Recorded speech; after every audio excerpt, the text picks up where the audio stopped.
आप देख रहे हैं केडी न्यूज।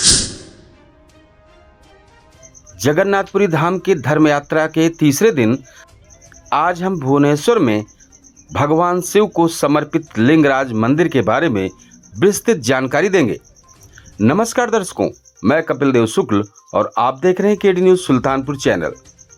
ये खबर इसके सहयोगी संस्थान अवधि तक पर भी आप देख सकते हैं। आइए चलते हैं खबर पर। भारत के 12 ज्योतिर्लिंगों में से एक मंदिर ओडिशा की राजधानी भुवनेश्वर के पुराने शहर में स्थित है, जो विशिष्ट कलिंग शैली की मंदिर वास्तुकला का एक उदाहरण है। यह मंदिर बहुत ही दिलचस्प पौराणिक कहानी मंदिर के पुरोहित ने मेरे साथ साझा की है। कहते हैं कि भगवान शिव और देवी पार्वती ने जब विवाह किया तो उन्होंने सबसे पहले काशी में बसने का फैसला किया। जब वो काशी में रहने लगे तो धीरे धीरे काशी की आबादी इतनी बढ़ गई कि उन्हें शांति कम पड़ने लगी। शांति की तलाश में शिव और पार्वती काशी से पूर्व की ओर चले और वो उड़ीसा पहुँचे। तब यहाँ घना जंगल होता था। भगवान शिव ने एक आम के पेड़ के नीचे ध्यान लगाया और वो ध्यान में इतने मग्न हो गए कि अपने पीछे माँ पार्वती को भी भूल गए। पार्वती माँ जब भगवान शिव को खोजते खोजते यहाँ आईं तो उन्होंने देखा कि यहाँ बहुत सारी गाय आम के पेड़ के नीचे खुद ही दूध दे रही हैं। माँ पार्वती तुरंत समझ गईं कि शिव जी यही हैं। तब से इस क्षेत्र को एकाम्र क्षेत्र के रूप में जाना जाने लगा। इसे गुप्त काशी भी कहा जाता है। यहाँ के मंदिरों के शहर भुवनेश्वर के नामकरण की कहानी भी बहुत दिलचस्प है। कहते हैं कि आज जहाँ लिंगराज मंदिर है वहाँ पर भगवान शिव प्राकृतिक रूप से प्रकट हुए थे, जिन्हें स्वयंभू शिवलिंग कहा जाता है। इसी स्थान पर 7वीं शताब्दी में सोमवंश के राजा जजाति केसरी ने मंदिरों का निर्माण कराया और यहाँ लिंगराज मंदिर की स्थापना हुई। कहते हैं कि इस क्षेत्र में 700 से अधिक मंदिर होते थे।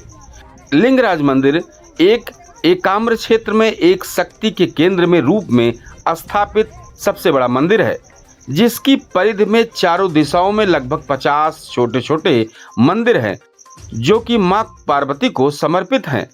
इस स्थान पर भगवान स्वयंभू प्रकट हुए थे। भगवान शिव इस पूरे भुवन के ईश्वर हैं, इसलिए इस स्थान का नाम भुवनेश्वर पड़ा। लिंगराज मंदिर उड़ीसा की एक महान कीर्ति माना जाता है। उड़ीसा में जितने भी मंदिर हैं उन सब में सबसे महत्वपूर्ण मंदिर है और पूरे भारत में जितने भी शिव मंदिर हैं यह मंदिर उन सब का राजा है, इसलिए इनको लिंगराज कहा जाता है। इस मंदिर को लगभग 1000 वर्ष पहले राजा यति केसरी, अनंत केसरी और लालतेंदु केसरी के शासन काल में बना था। यह मंदिर कलिंग वास्तुशैली का सर्वश्रेष्ठ उदाहरण है। इस मंदिर का शिखर अम्लक पत्थर से सुशोभित है एवं इसके ऊपर कलश स्थापित है। इस मंदिर की स्थापत्य कला की सूक्ष्म कारीगरी देखकर कोई भी चकित हो जाएगा। इस मंदिर को 4 भागों में विभक्त किया गया है: श्री मंदिर, जगमोहन, नाट्य मंडप और भोग मंडप।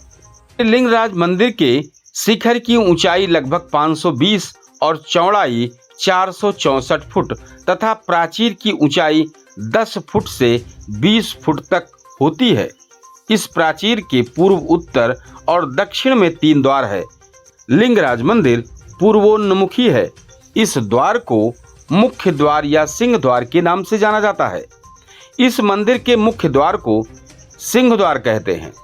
मंदिर परिसर में सनातन धर्मियों के अलावा अन्य किसी धर्म के व्यक्ति का प्रवेश निषेध है, लेकिन इनको मंदिर के दर्शन करने हेतु मंदिर के उत्तर द्वार के पास एक ऊंचा मचान बनाया गया है, जिस पर चढ़कर लोग मंदिर को दूर से देख सकते हैं।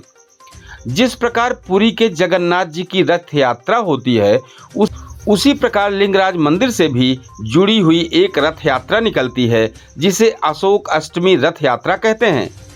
महाप्रभु श्री लिंगराज की रथ यात्रा हर वर्ष चैत्र माह शुक्ल की अष्टमी तिथि के दिन अनुष्ठित होती है।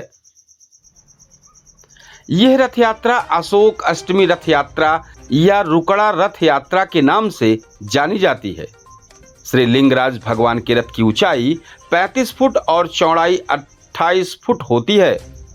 4 पहियों वाले इस रथ के पहिए बहुत ही मजबूती से तैयार किए जाते हैं। इसमें लकड़ी से तैयार कर घोड़े, रंगीन कपड़ा, ध्वज तथा पास में देवी देवताओं की मूर्तियां लगाई जाती है। इस रथ को रामेश्वर मंदिर तक खींचते हुए ले जाते हैं।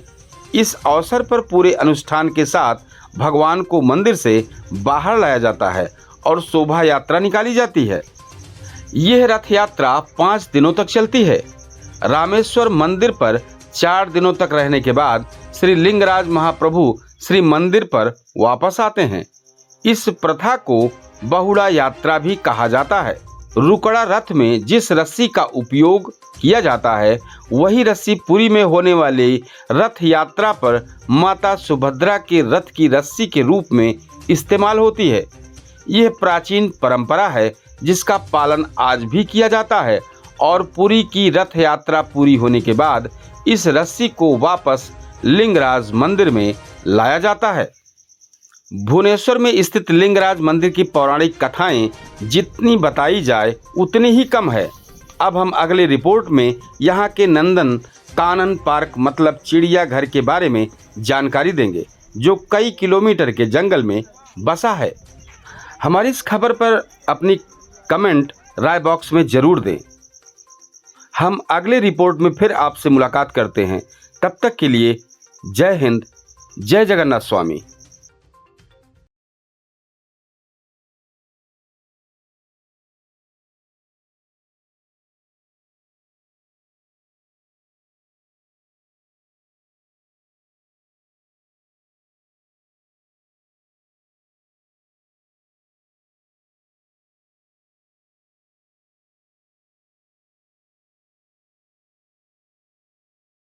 आप देख रहे हैं केडी न्यूज।